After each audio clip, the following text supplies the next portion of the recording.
Bonjour et bienvenue pour ce nouvel épisode de Questions-Réponses, le podcast de l'Académie de Grenoble. L'oral comme continuum de formation de la maternelle au lycée sera notre sujet du jour, une thématique que nous aborderons avec Madame Laïla Metnani, coordinatrice du continuum des apprentissages de l'oral au sein de l'Académie de Grenoble, et Monsieur Nicolas Laverdure, IA-IPR, STI, on traduit inspecteur d'académie, inspecteur pédagogique régional, sciences et techniques industrielles.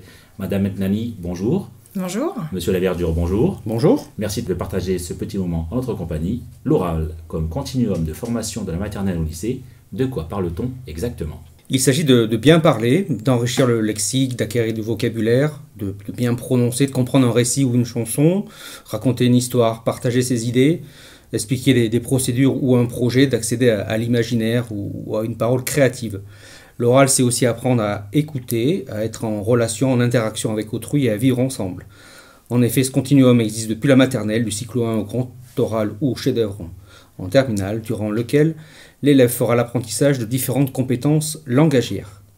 Ce continuum répond à la réalité de la construction des compétences orales chez l'apprenant, dans une progressivité des apprentissages de l'oral sur le temps long.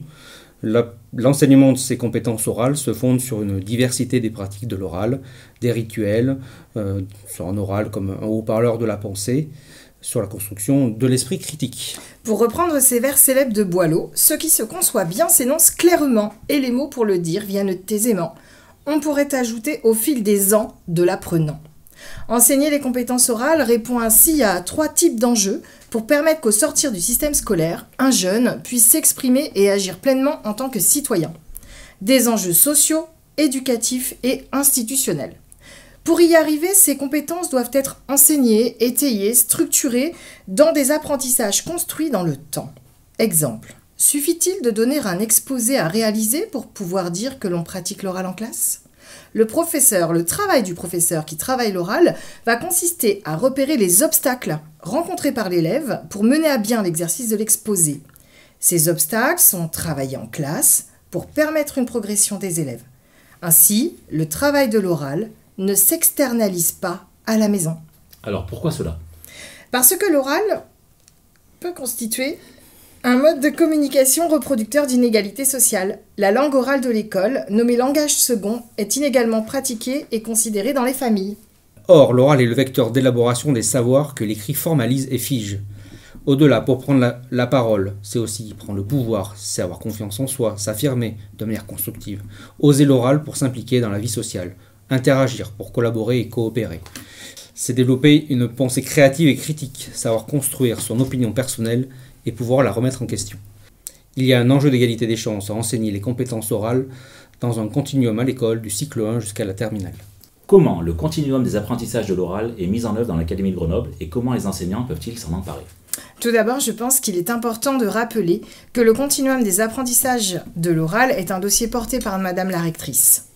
Ainsi, le groupe du continuum des apprentissages de l'oral est constitué de plusieurs IA-IPR pilotes et de formateurs EAFC, issus eux-mêmes de différentes disciplines d'enseignement qui vont couvrir du cycle 3 au BTS.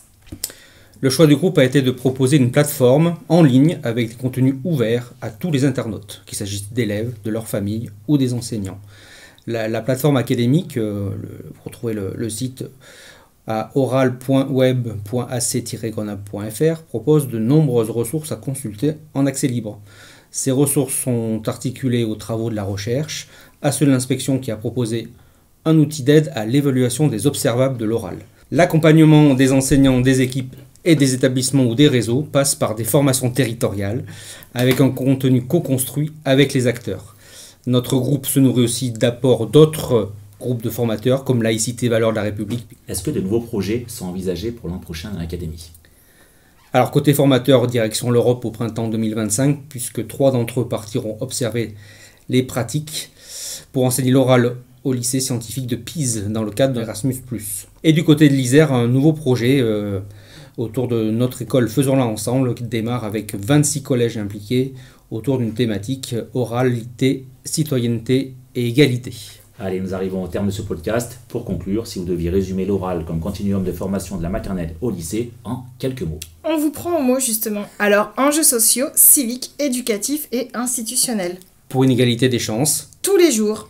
Dans toutes les matières, à tous les niveaux. Très bien, on finira sur ces belles paroles. entraînante. Merci Leïla Metnani et Nicolas Verdure d'avoir pris le temps de répondre à nos questions. L'oral comme continuum de formation de la maternelle au lycée n'a désormais plus aucun secret pour nous. On se donne rendez-vous très bientôt pour un prochain épisode de Questions-Réponses, le podcast de l'Académie de Grenoble.